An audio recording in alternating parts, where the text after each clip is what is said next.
Hello বন্ধুরা, তোমরা সবাই কেমন আছো? আসসালামু আলাইকুম। রাইসা অ্যান্ড রামিসা কিচেনে আজকে রান্না হবে ডিমের তেলানি।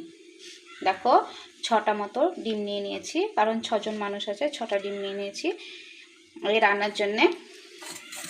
মিক্সিতে প্রথমে কয় টুকরো পেঁয়াজ, একটা মোটা সাইজ টমেটো, 3টে কাঁচা লঙ্কা আর 2 চামচ জিরে দিয়ে পেস্ট বানিয়ে নেব। দেখো আমি পেস্ট বানিয়ে নিয়েছি। এবার ডিমের তেলানি রান্নার জন্য কড়াই চাপিয়ে দিয়েছি গ্যাসে। এবার তেল দিয়ে দেবো, একটু বেশি পরিমাণে এই রান্নাটায় তেল লাগবে।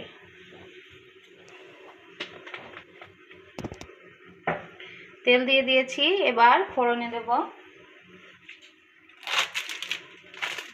তেজপাতা,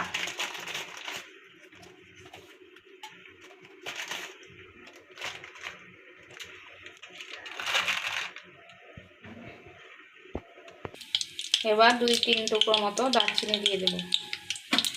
এবার একটু নাড়াবো যেন তেলের সঙ্গে এই ফোড়নের গন্ধটা মিশে যায়।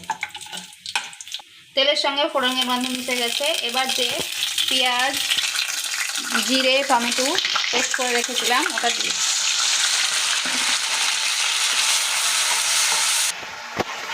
পেঁয়াজ বাটা দিয়ে খানিকক্ষণ নাড়িয়ে নিতে হবে যেন পেঁয়াজের কাঁচা গন্ধটা না থাকে। প্রায় 2 মিনিট মতো নাড়িয়ে নেব। এদিকে পেঁয়াজটা আমার মশলাটা কষা হতে থাক, ততক্ষণে একটা মশলার পেস্ট বানিয়ে নিই। এটা ধনিয়া গুঁড়ো,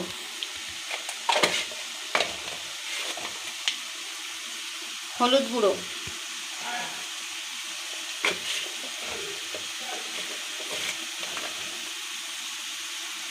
জিরে গুঁড়ো, লঙ্কা গুঁড়ো,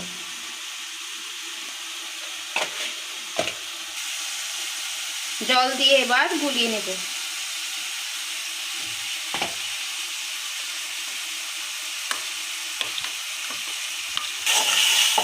দেখো আমার মশলার গন্ধটা ছেড়ে মশলার পেঁয়াজের কাঁচা গন্ধ ছেড়ে দিয়েছে। এবার গুলিয়ে রাখা মশলাটা দিয়ে দেব, দিয়ে কিছুক্ষণ কষাবো।